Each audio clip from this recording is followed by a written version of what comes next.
So I recently ordered something for myself, and unfortunately, the system of delivery that was selected for this order was UPS. Uh-oh. I say unfortunately because UPS has that annoying default setting where they need your signature to drop off your package. And then they also like to come by my house at like 7 a.m. while I'm sleeping and not ring the doorbell, and then just leave a little slip on my door that says, "Oh, we're sorry we missed you." So that happened, which I love. To be 100% clear, I love it when that happens. So there is like a little section on the slip where you can mark a little box that says, leave it. You can just leave it without my signature, and then you sign the back of the slip. And then when the UPS guy gets there, he sees that and says, "Okay, cool. I'm good to go with just. I'm not responsible." Exactly. Yes, I've been absolved of the responsibility of this package. I can leave it here and go about my day. So I had that sitting on my door today, signed, filled out as I was asked to do in order for them to just leave it. I left my house for like very little time today. I went to the grocery store at one point, at which point the UPS guy, who must have been surveilling my house to know when I was going to be gone, decided to knock on my door or whatever. I don't even know if he did because I wasn't here. Completely ignored my slip that was like right smack in the middle of the door where they leave it. Not only did he ignore the slip, I'm assuming it's a man. I probably shouldn't be doing this. This person, whoever this person was, ignored my slip. Filled out theirs to say this was the final time we're going to try this, and slapped it right next to mine. Why I oughta. So now I don't know when my package, where my package is, when I will be receiving it, or even if I will be receiving it. Final time, I believe, means like either that's it or we will hold it for 2-3 days at a location. And but that's an either, like what, like, okay, like either that or like, how am I supposed to know which one it is?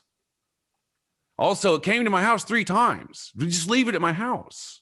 I know. I even specifically asked for this. My mom tried to send me pajamas multiple times over Christmas and well into January, in fact, and we finally just gave up.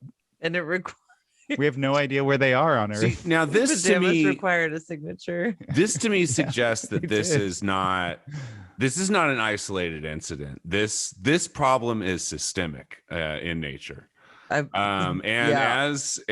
I am wont to call for the abolishment of things that even irritate me a little bit, I am starting the Alpspadab or Alpsdapab movement. Okay. And I know people will call me Padab. People will call me an extremist for this, and I'm willing to accept that mantle in order to really confront this problem how it needs to be confronted. All UPS delivery people are bastards, and I am not willing. I'm just not willing to bend on that. If the good ones, if there were good ones, they'd be calling out the bad ones who ignore my tag that I write on and sign on the back. They would call those ones out. AUPSDAB. Bit of a mouthful. Well, no, because it's delivery people. Oh, so it's right, because it's not the people that are like Alps in the warehouse. It's okay. I thought it was like deliverers. No, I think it has to be Alpsdapab. Great. Either way, this is a mouthful, and this will have. I recognize as I'm launching it, this is going to be a difficult Twitter campaign to get people on board with. Yeah, tattoo that I don't think I could get. I am going to get it across my throat. Oh yes. And those dudes driving the brown trucks will know when I walk by where I stand on this very contentious issue. I do wonder if, like most circumstances, the bosses might actually be to blame. Nah, man. Alpsdapab. No exceptions. Nah, dude. Definitely the delivery person who refuses to look at the little sticky. All right, you heard it here, folks. Shall we I'll get tell started? you, this has happened to me before, and I had to turn the slip the other way so that my signature was showing and tape it to the door. So that Outrageous. I We shouldn't, 100% things shouldn't agree. be like this. I agree. Things should Skylar, I not agree work with like you. this in this country. There You're is a real problem here, and it won't change if we don't at least address the problem at its root. You know what? You're right. Helps to pad. Voices, the things they said. Voices, some from those dead. All the voices heard. Voices, things we say. Voices, they're in your head. All the voices heard. Hello, everyone. You have Kempa. And you have Skylar. And you have Shannon. No Dr. Flo today. It is, as you all know, what is it? When? I guess I don't know either. Third Is Monday. it the third Monday of the month? Wait, shit. No. Or the fourth? Off to a great start. Lovely. This one. Wait. It's early in the month, or late in the Fourth. month. Fourth. It's not early in the month. We're nailing it once more. The fourth This is Monday gonna of be the a- month, Dr. It's gonna be a really Flo good show. is running the Measure U committee, watching where your Measure U tax dollars are going, folks. So we are thankful to have her as the chair there. They are looking at some interesting stuff. The new budget came out. I'm sure we will be discussing that a bit more. I did a quick read through. I saw that we're hiring 5 more cops, or the equivalent of that. But it's not costing the city any more money because they canceled their contract with having cops at schools, as well as a couple other things. So they're like, it's a wash. But they're still spending way, way, way more money next year. Anyway, we can look into that on a later episode. But something to look forward to. I think you all knew where that would be going and where Daryl Steinberg would be taking us as far as that goes. These guys just cannot get enough of throwing money at the cops. It's Yeah, their they love kink is giving money to cops. I think their it kink. is. Yeah, I mean, Just it really gets them going, It's a motor running. I'm trying to clean up my act on this show, so I'm not going to make any jokes about how the only way that Daryl can nut is if he throws money at the cops. But I would be doing that if I were not trying to clean up my act on the show. It's nice that you're not. You're doing a good job. We're definitely cleaning not up. saying that Daryl Steinberg is a pay pig for Chief Hahn. We're not saying that at all. Daniel Hahn. So we've got a good show ahead of us today. This is what you get for taking a night off, Flo. 2 in a row. We want to talk about something big happened in the news in the morning of Monday, April 26th of the year of our Lord 2021. No. Anne Marie Schubert, District Attorney of Sacramento County, has finally made her announcement.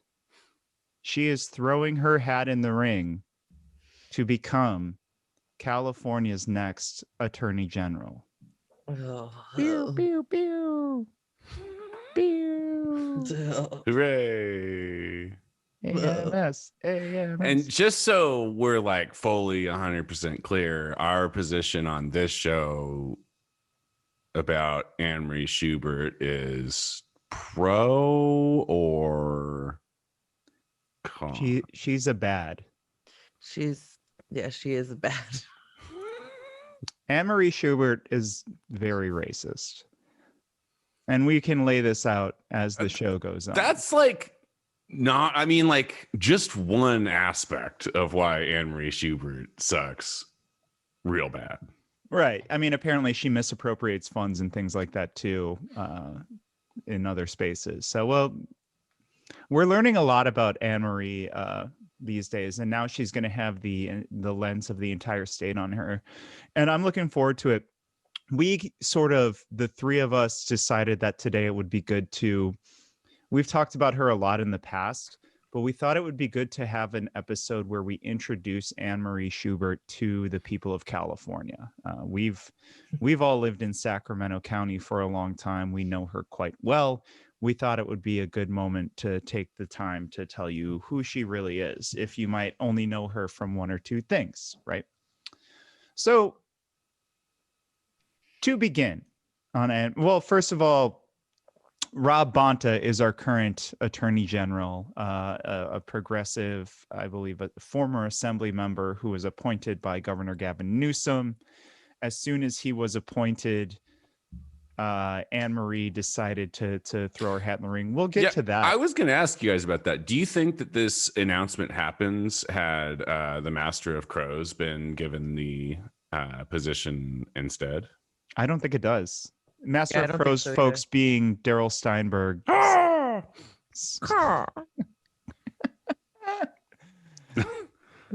Mayor of Sacramento. And yeah, no, I don't think if he is appointed, I don't think Anne Marie goes up against him, because they've worked alongside each other for very, very amicably for a long time. Mm-hmm. We'll get to that in a minute. Can we just like talk a little bit about her history, who she is, what makes Anne Marie tick? So she's been a prosecutor her entire career. She was elected district attorney of Sacramento County 2012. She assumed office in 2014, I believe. 2014. Yes, absolutely. And so she won again in 2018. Okay. Oh, that makes sense because, so yeah, she won again in 2018, even after the really the horrible way that she handled the Stefan Clark killing here in Sacramento County, which I guess we can get to in a second. The one thing to know since 2014 to today, a piece came out in the Sac B on March of 2019 that said that Anne Marie Schubert never filed charges in 33 police shootings in Sacramento County in her entire tenure. That's every police shooting that has occurred since she has had the job. Yes. Right. She has never met a killer cop she didn't want to set free. Right. Now, that to me is one of the most important statistics surrounding this woman. Yeah, I mean, I agree. And I don't think you can drive that home.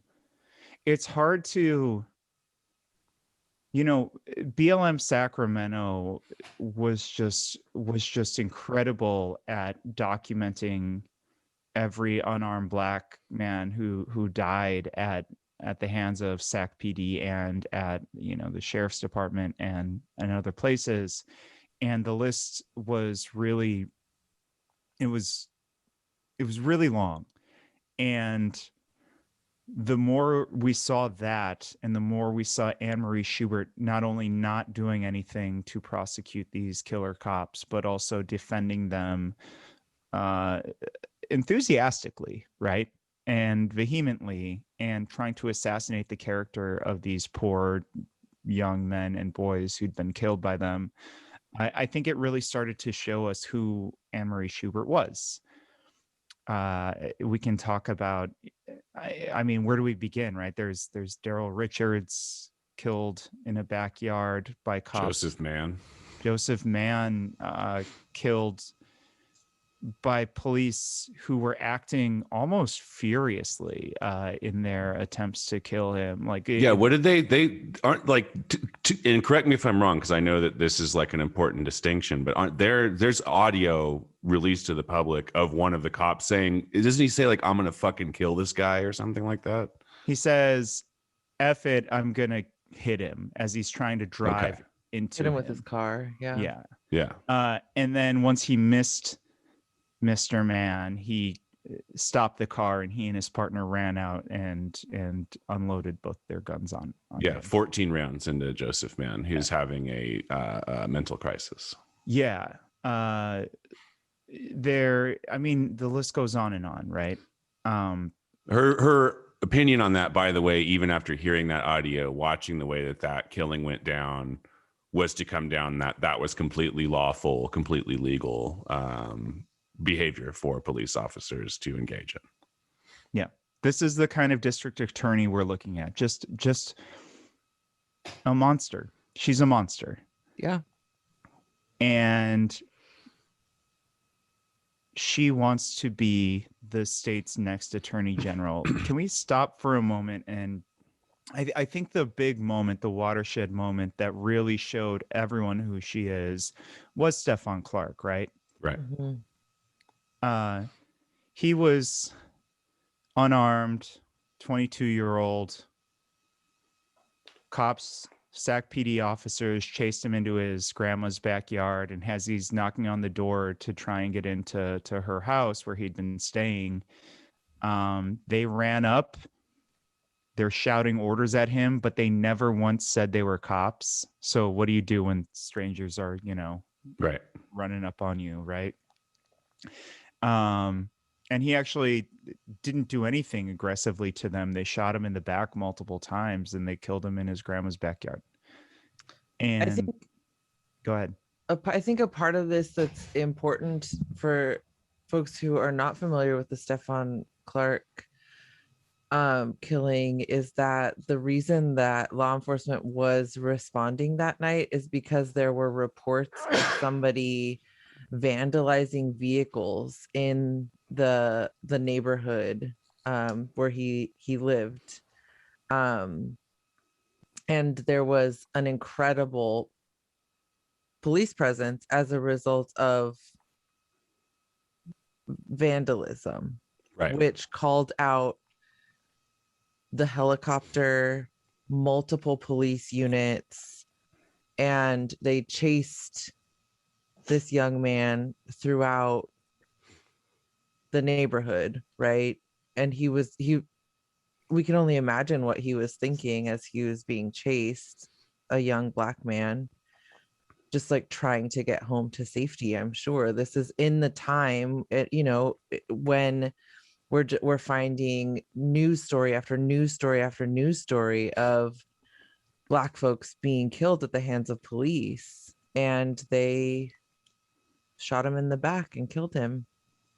That is a really important distinction, or a point to note. And we've discussed this a lot lately on the show, right? That our city officials, our county officials, Mayor Darrell Steinberg, even though he has claimed otherwise in the last couple of weeks, he's changed his tune on this. They view vandalism as an offense that is worthy of state violence against you. Right.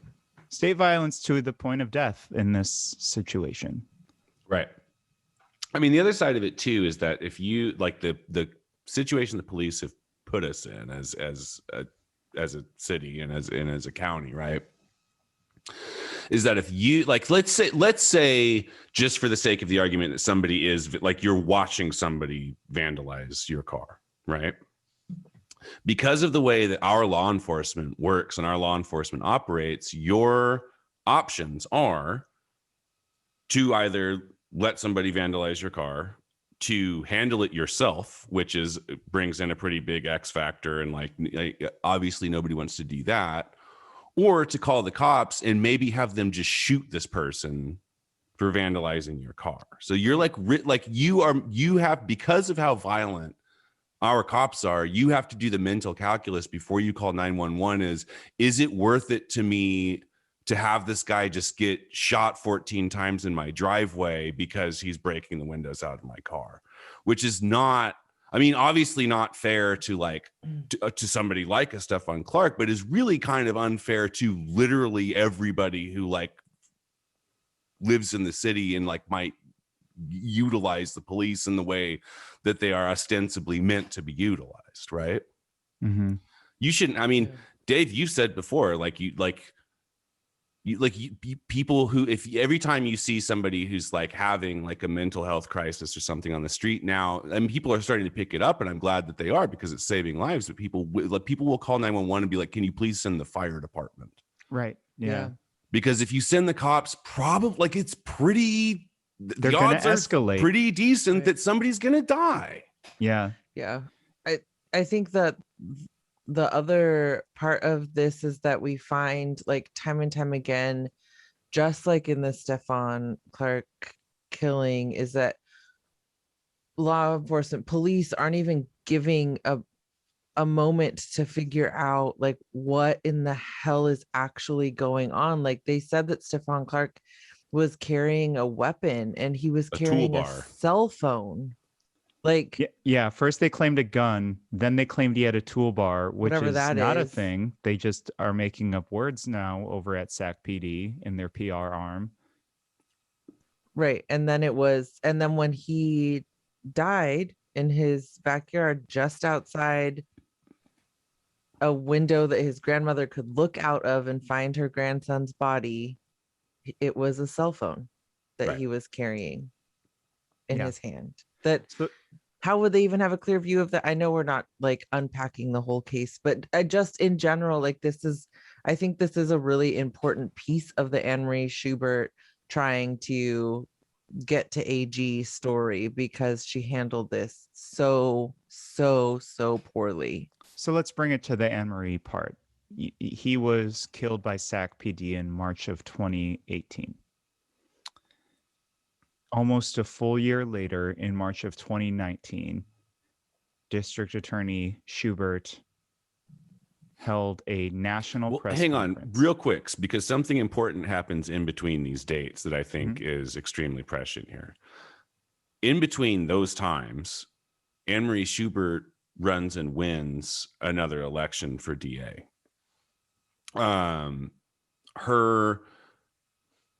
Among the people who endorsed her, it's like a long list. It's just a who's of local law enforcement, right? Citizens for Law and Order, Scott Jones, Hal Barker, the Folsom chief of police, John McGinnis, the retired Sac County sheriff. Like, it's just this laundry list of these guys. Her campaign is also contributed to the tune.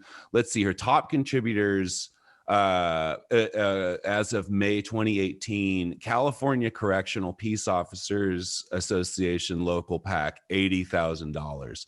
Sacramento County Deputy Sheriff's Association PAC, $69,375. Sacramento County Attorneys Association PAC, $30,000. California Statewide Law Enforcement Association Public Works PAC, $22,000 or $22,500.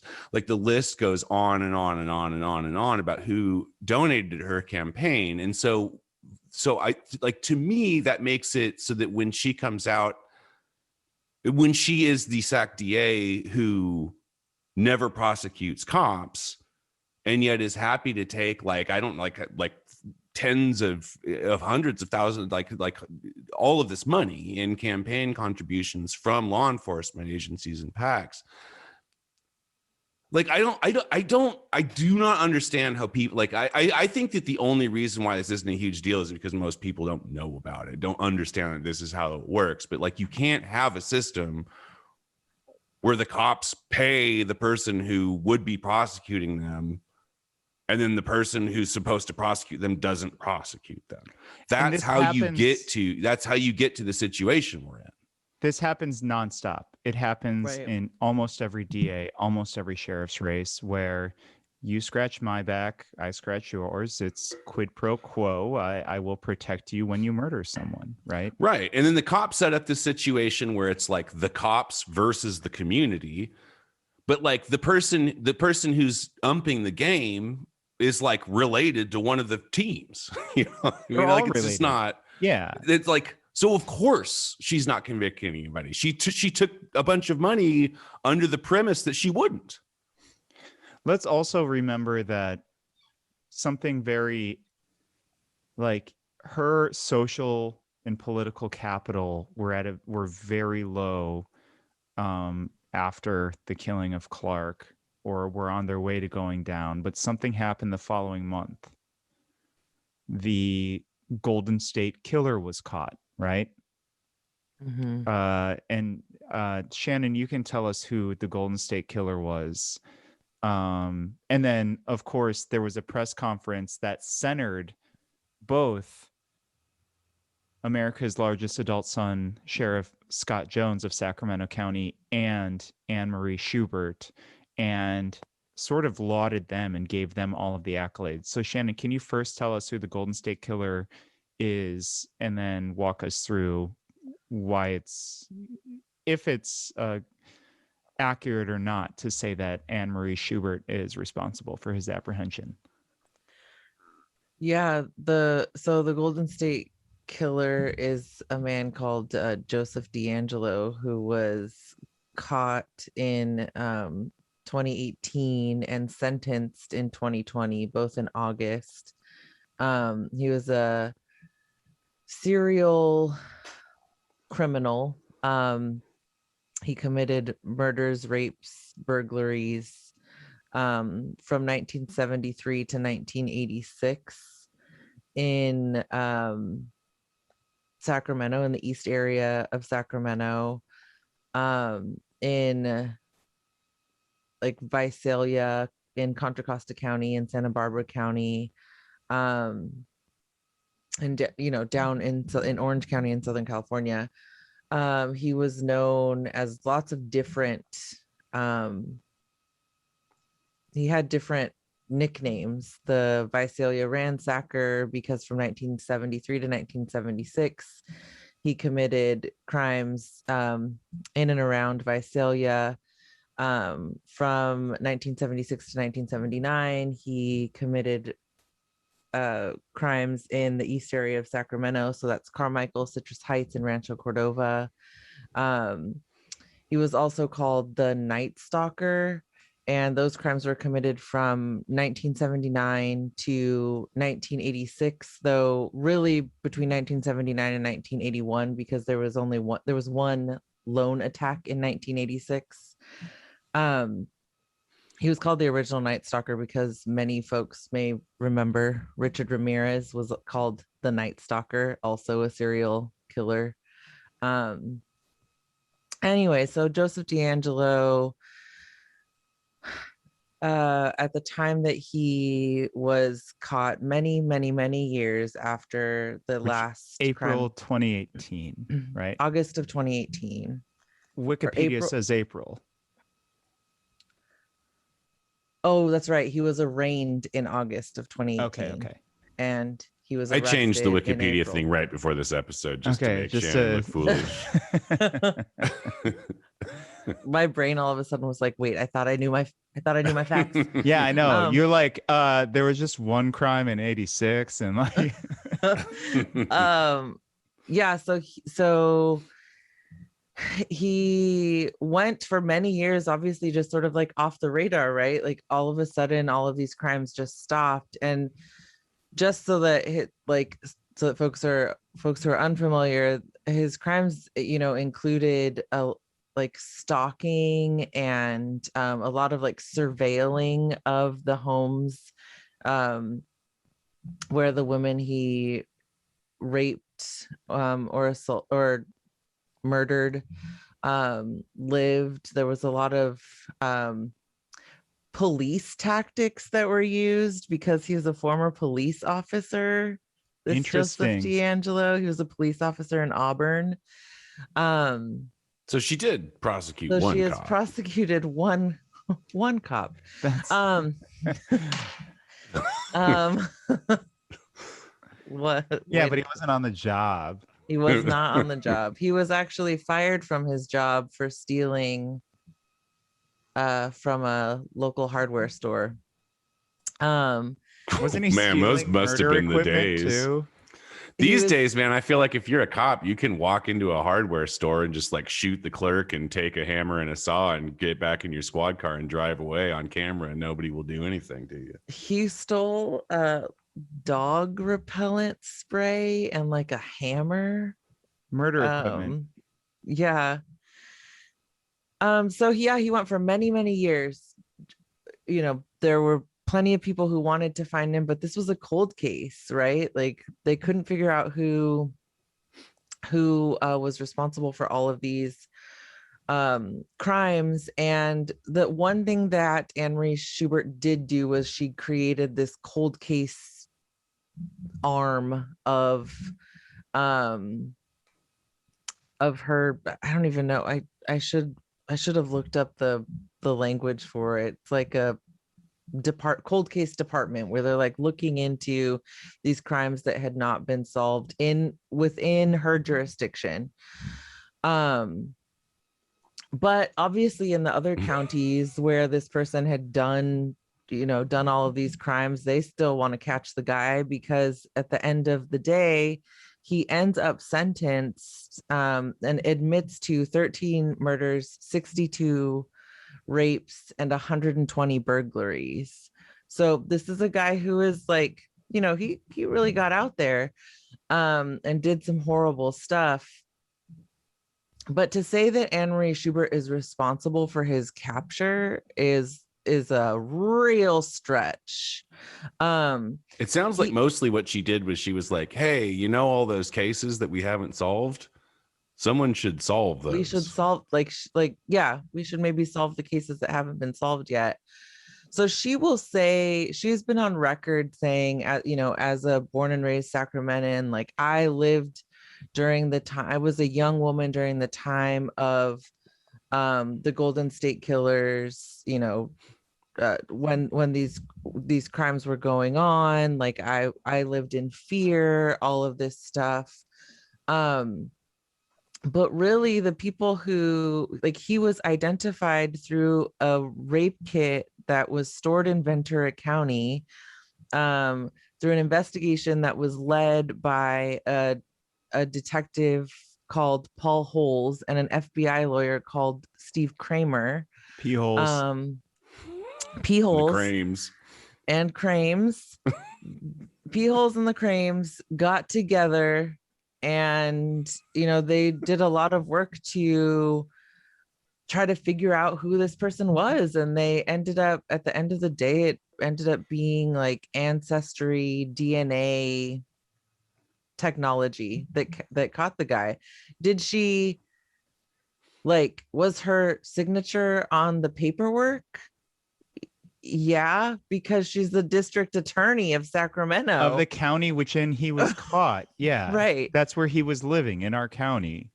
But was she responsible for it? No. It's this whole, the narrative that she has built around her responsibility is garbage, and it's just not true. In watching their press conference the month after Stefan Clark was killed, it felt very much like it was a political move for them, and that they were trying to garner political capital. And I think you can say that they probably were fairly successful in doing that, and that might have had an impact on her and the sheriff's wins in their elections. Yeah, totally. I mean, they ended up, that this was it was a huge deal, because it was also coming off the heels of a book that had been released at the time called The Golden State Killer, and the height of this this Right. woman who had dedicated her whole life to this thing, Michelle McNamara, who was part of the whole catching the guy. And yeah, for sure, it was a political move for Scott Jones and the Schubes, 100%. And people believed it. And people did buy into it. Not only that, but the Schubes even got some of our neolib local officials to vouch for her, right? I know that. I mean, that was under the guise, though. In 2018, she's running against Noah Phillips, right? Who it turns out is sending around work emails about what women of different ethnicities are gonna be in bed and whatnot, and throwing these around the workplace. Right. So I would like to clarify, he didn't send anything. He responded to somebody, I believe, a family member or something, who sent him. But that's why he got sent up in that. That is the reason why neolibs such as the Handman and Guerra decided to endorse her. Well, yeah, but they were already going to endorse her. They Right. were tight with her before that. Also, keep in mind that Schubert has access to the entire email cache of the entire office, and so anytime someone who works for her tries to run against her, she immediately checks and has staffers check their entire email history. Right. So she ends up getting the endorsements of, at the time, Sacramento City Council member Steve Hansen, Steve-O the Handman, who was roundly defeated by socialist Victor Katie Valenzuela in 2020 for District 4. And then also Schubert was endorsed by Eric Guerra, who is District, 6 City Council member. And Eric is also, he's a registered Democrat, but he's got some pretty conservative leanings too. Journalist friends, when he's running for the state Senate, be sure to ask him where he stands on abortion, and we'll find out just how much of a Democrat he is. So these two endorsed Anne Marie. And then, as it turns out, the county Democratic Party, when they saw them do that, they expelled them from the Central Committee. Well, because also, I don't think we've mentioned this before, but Anne Marie Schubert, up until somewhat recently, was a registered Republican who... Right. She was a registered Republican at the time. So they endorsed a Republican. Right. And then as soon as the other two got removed from the county party or county central committee, then she immediately switched her party registration from Republican to no party preference. But we all know who she is. We all know what she... Yeah. It's a clear-cut case of her doing the mental calculus and being like, oh, Republicans are kind of a non-starter in the current political environment here. So I'll just be no party preference instead. She's like pro death penalty. Like, obviously we've outlined her feelings about law enforcement. Like, she's a hardcore conservative. There is no question as to like where her political alignment is. She's a horrible person. And if you're a Californian, there's a reason we haven't had a Republican in statewide office in 15 years, something like that. It's been a while. And so, she does not belong in this office, obviously. Basically, what she's trying to... We'll talk about that in a second. So anyway, she ends up running. She wins again, right, in 2018. And then the following year, almost exactly a year after Stefan Clark has been killed, Black Lives Matter Sacramento has been pushing her nonstop over this year to come out and to actually prosecute these cops. They've been holding demonstrations. To do her job. Yes, to do her job. They've been holding demonstrations regularly. They were holding these very fun cookouts outside of the district attorney's office. I don't know if you ever went to any of those. Oh, I did. One of my favorite Sacramento memories. It was a birthday at one of those, and somebody had made a piñata of Anne Marie Schubert's head and brought it to the barbecue. And we were like all sitting around. There was like a live hip hop performance happening while a bunch of children whacked candy out of a giant Anne Marie Schubert head piñata. I was like, that was one of my moments where I was like, I'm never leaving this town. I love this town. That's incredible. Yeah. Well, on top of that too, the setting is, she has so much fear and disdain for the Black liberation movement that she put up fencing all around the district attorney's office. She claimed to elected officials that she feared for her life and that she was getting threats. Flo tells a very funny story about when Anne Marie Schubert walked into a coffee shop to meet one of Flo's friends or colleagues. And when Anne Marie walked in with that friend, and saw Flo sitting there doing some work at the coffee shop, she said, "We have to leave," and then turned around and left. And her friend was like, "What?" So like, this is That the chain kind of link fence, person, by the way, still up. That chain Still link up. fence has been up Oh, it's around the been up. DA's office now for 3+ years, I believe. yeah.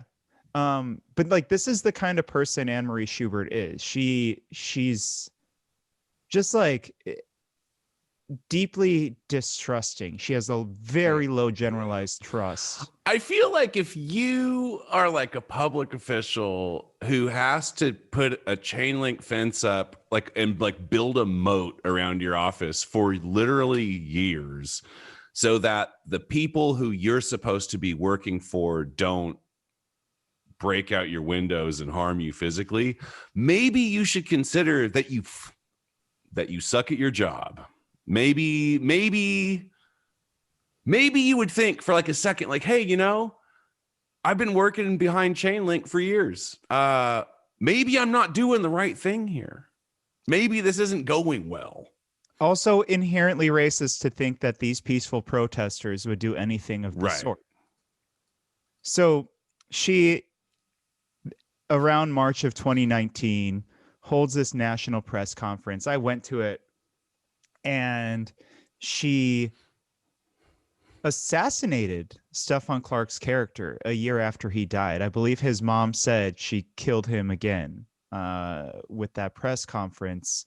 She, like, they ran like full toxicology on his blood work.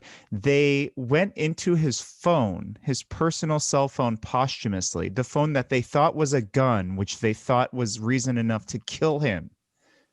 And they skimmed it. They went all through it to find damning information against him that they could use on national television. It was the most, to be like, this guy deserved to be shot several times in the back in his grandma's backyard. He had whatever weed in his system and, like, you know, did a bad text, right? Yeah. Like that. I mean, Well, they also like stigmatized mental health because there were messages around like how, or they looked at his phone and found that he was looking into like ways to take his life, and you know, distressing messages. Like, he was obviously experiencing crises, and they used that against him after he was dead, after the cops had killed him. and you know, this whole press conference, I believe, you know, we can just look this up. Any listener can. It's disgusting. Yeah, She it's horrible.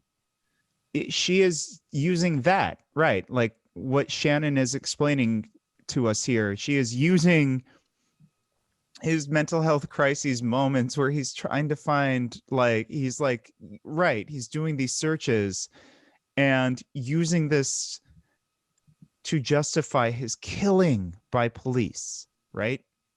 Just totally gross. We asked, multiple reporters at this press conference asked, why didn't you do a toxicology report on the cops?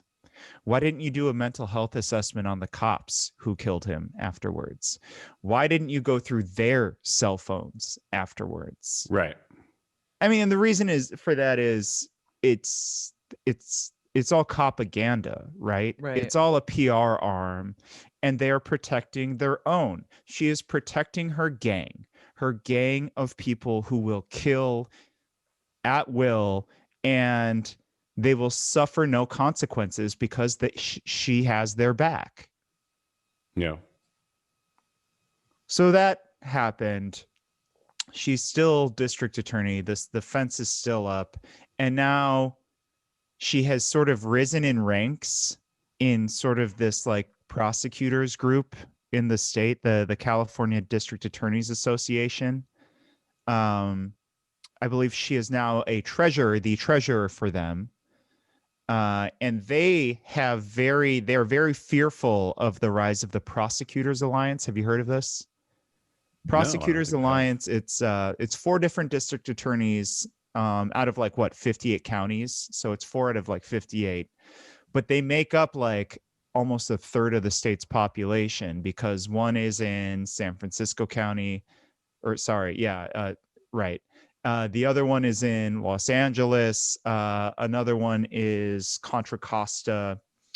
And I always forget the fourth one. Apologies to that DA, but they run something called the Prosecutors Alliance. They are progressive prosecutors who are trying to rethink what public rehabilitation looks like, right? What justice in our community looks like. And Anne Marie Schubert is among those leading the way against them. Right. She hates these guys. Yes. And so, so as one of the leaders within the California District Attorneys Association, I think when she saw that Rob Bonta, who is sort of along the same lines as the Prosecutors Alliance, when she saw that he got this position, she immediately is like, I got to run against him. Yeah, he supports like abolition of like private prisons and like some other stuff that's like good. Yes. Yeah. Yeah. He's got a few pretty solid things in his platform that I like. I am obviously never going to be 100% behind a politician, but he has a number of good ideas to rethink public safety in our state. And I'm interested to see where that goes. But can we do a thing? I read in the B article that came out today that announced that where she announced that she was officially going to run for it. She has a few quotes in here that she gives to the B. Ooh. And Ooh, I I was love a hoping quote. that By the way, I could. who wrote this piece? Marcos. Oh, I Our didn't even boy. look. Our God, boy. Was it him? Our boy in the opinion department Yeah. still likes to write his news. So It's here an he exclusive is, with Marcos Breton. No opinions whatsoever, right? He's just writing some straight news. You daily people like to rip on reporters for doing this. So just turning that one back on you. So I'm going to start with some quotes here. Let's take this line by line, because I think that is the appropriate way to dissect this. Quote, "I've done nothing else in my life other than being a public safety advocate," Schubert said in an exclusive interview with the Bee before her announcement. Public safety for who exactly are we talking about? Is there are we like, if we're just going to use like the broadband term that public safety is synonymous with law enforcement or whatever, then I suppose, but it seems like there's been kind of a lot of unchecked killings that have happened on your watch that you let go. So I'm not 100% sure that you can really refer to yourself as a career public safety advocate. She continues to say, quote, "I'm running because I believe the system deserves balance." Oh my God. I cannot wait That's to a hear whack her tag. hash that one out. Like, what is she talking? What kind of balance? Like, what? Your entire career is to make sure that the system is completely unbalanced. It's like, because she later says that because she's no party preference, so she's got some conservative views and she's got some, I think she says progressive liberal views. I can't remember. Not if she progressive, says progressive. liberal. She says liberal views, and so she's like, not all the way one or the You other. can't put me in a box, baby. That I'm brings Anne us to Marie. her very next line in this is, "I believe that the attorney general job should not be political." Dude, what is? It's an elected position. What are you talking about? Of course it's political. It's inherently political. You can't like any one of these jobs, like the idea that like any of this, that you can divorce politics from like anything within a million miles of this is so disingenuous. I mean, obviously she knows that that's complete nonsense, Right. but it irritates me because other people don't know it. And it also Right. irritates me because people like Marcus Breton will be like, "Oh, she's not a Democrat or a Republican." Like, maybe Marcos she'll bring legit likes her. Yeah. a non-political aspect to this thing. It's like, that's not a thing. You can't be a non-political politician. Yeah. Birdies have told me that Marcos is like, why are they going so hard on Anne Marie? I don't get it. Of course he does. I mean, So he of course also he's going to write writes- this piece, right? I've Yeah. learned over the last 30 years that no matter what your walk of life is, everyone wants the same thing. They want their community to be safe. Yeah, from the cops. You Correct. want your community to be safe from the cops, Anne Marie. Like, Yeah. I mean, to your point, I think, yeah, obviously people don't know sort of the background and the deeper storyline of someone like her or any politician, which is why it's very effective for politicians to workshop their messaging, which is why she workshopped this messaging. You know, in this piece to Marcos, she's like, you know, I switched to no party preference because I can't be put in a box. You know, no, sometimes she I'm liberal. said, quote, I left the Republican Party because I wanted to be authentic. Right. But What? as we just explained, she left the Republican Party because she saw the political blowback when a Democrat endorses you, that every one of you loses. I also don't, are there, like, there are a million reasons that people don't like Republicans that are all valid, but like, is inauthenticity one of them? If anything, like, as someone who's closer to Democrat politics than Republican politics, I feel like at least the Republicans are like far more authentic in a number of ways. They're way more upfront about what they're doing than the Democrats are. Like, the how does like authenticity authenticity portion- factor into it? I think the authenticity portion comes from the next part that Shannon and I were talking about, where it's like, sometimes I'm liberal, sometimes I'm conservative. You know, I'm me, baby. I'm Anne Marie. I'm like the cool mom. What you see That is what you centrist get. stuff is like absolutely infuriating to me. I would legitimately have way more respect for her if she was like, I'm a hardcore conservative. Like, I believe in the death penalty. I think this justice system is great and I'm for the status quo. I don't think they should tear down monuments, and I think I should be able to fly the rebel flag without being criticized for it. I would have way more respect for that. At least you're owning it. Like, the centrist thing, just, I don't know, man. Centrists bug me more than Republicans do. As I was sort of like talking like that, like I'm Anne Marie, blah, blah, blah. It came to me that when her biopic comes out after she gets the wall, she will be played by Jane Lynch. Yes. Yes, please. Oh God. It'd be the only good thing. They're not going to make of a this. if anything, she'll be the villain in somebody else's biopic. Right. It'll be like a comedic biopic, you know, it's like something just like, you know, movies that lambast Hitler. That's what we'll have Right. for her. Yeah. She obviously comes down on the wrong side of history. Like, there is no, Yeah.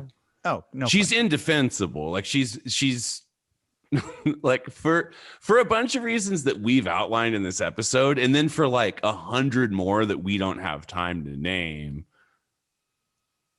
My she's favorite.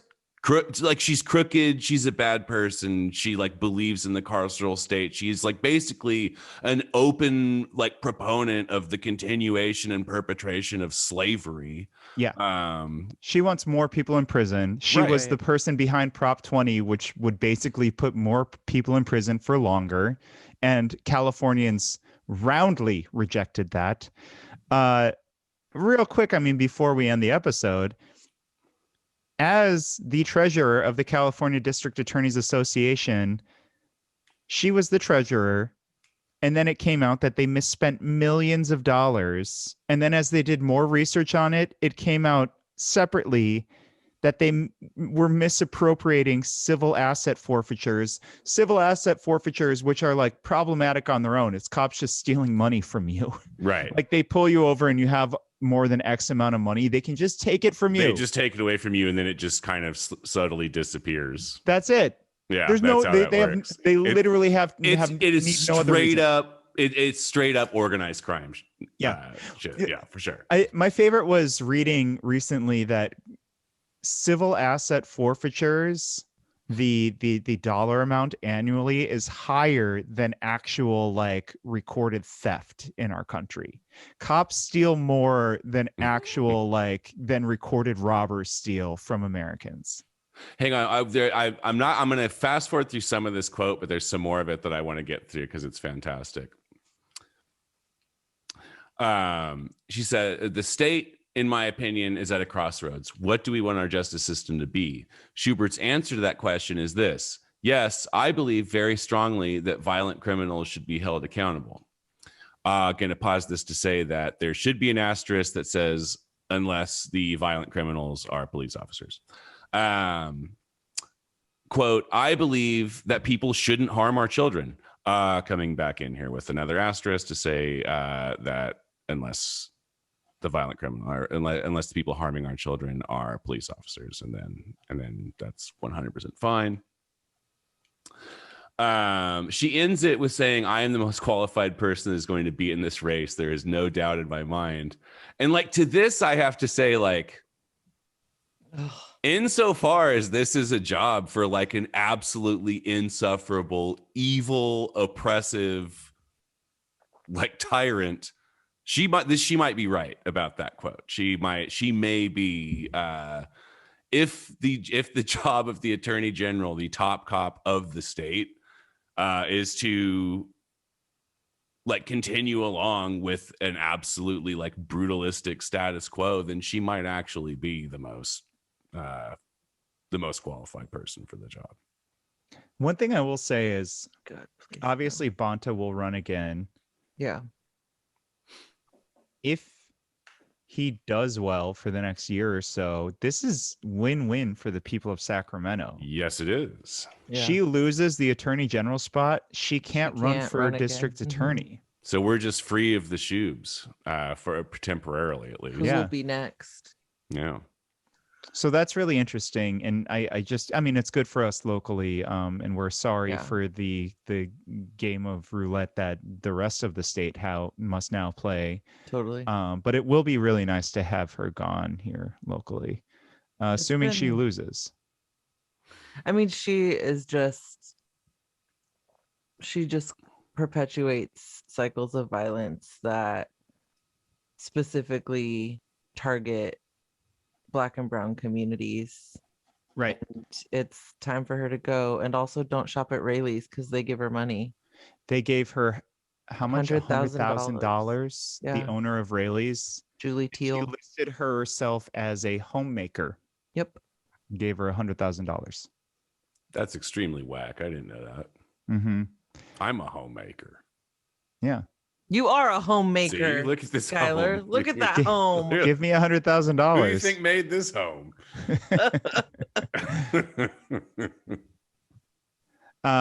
Yeah. You know, I think the messaging will be what what Marcos basically gave her. Marcos wrote her platform for her, which should be really embarrassing for him. He didn't write anything about her negative past, and he just sort of lauded her throughout. Wow.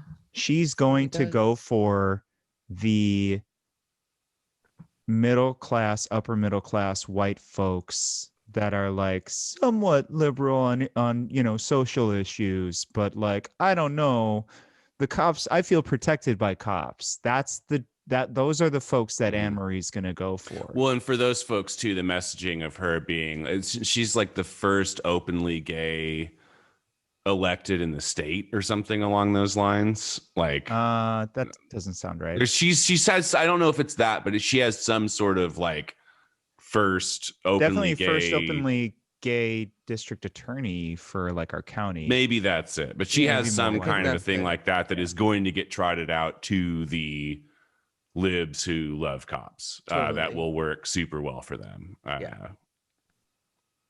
And they'll tell the whole story about how her brother is anti-gay marriage and she still loves him, and it'll be a whole, it'll be that thing. goodness where like Ellen DeGeneres goes and watches football games with George Bush and everybody's like, oh, yeah, that's so sweet. Lovely. Michelle Obama. Good thing no one's life crazy. is literally hanging in the balance here. Yeah. Passing It's candies. beautiful. during football. Just not a cell phone in sight. Two I people mean, having a good so time. I feel like probably most likely going forward, we will probably be talking about the Schubes a little bit more and following this Oh. race very closely and having a lot of takes about it. Dave, if I wanted to keep up with all of those takes once or even maybe twice a week, where would I go? Good question. On the day of recording, this is actually the 4-year anniversary of Voices River City. Hey, So happy birthday to us. Wow. You can find our website with all of the perfect takes, voicesrivercity.com. Go all the way back to find some really interesting stuff. Really, one thing we're starting up again soon, now that it's going to be election season once more, is the Follow the Money Project. I had a little teach-in on this over the weekend. We'll be doing more of these as the months go by. I want to build a whole army of people who know how to search which bastards are giving money to whom in the region. And then so we are also on Instagram and Twitter at Voices River City. You can view our Friday shows or listen to them by becoming a patron, patreon.com/Voices River City, as little as $5 a month. That's double your episodes. The Tuesdays are free. The Fridays are behind the paywall, but it's not that much money. So check it out. And last Friday's was incredible with Aaron from the Sunrise Movement. So those are places we are. I am on Twitter at Kempa, YUKNOWKEMPA. You can find me at Guillotine for You. That's Guillotine, the number 4, YOU. You can find me at Shan N.D. Stevens. And Flo is at FLOJAUNE, and she will be back next episode. Heyo.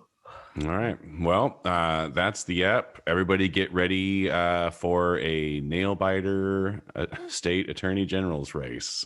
Here we go. As we go through that, it will be stressful. We will be angry, but keep in mind throughout all of it, throughout all the trials and tribulations upcoming, that we love you very much. And we want you to stay safe. Stay sane. Stay healthy. And stay the fuck away from me.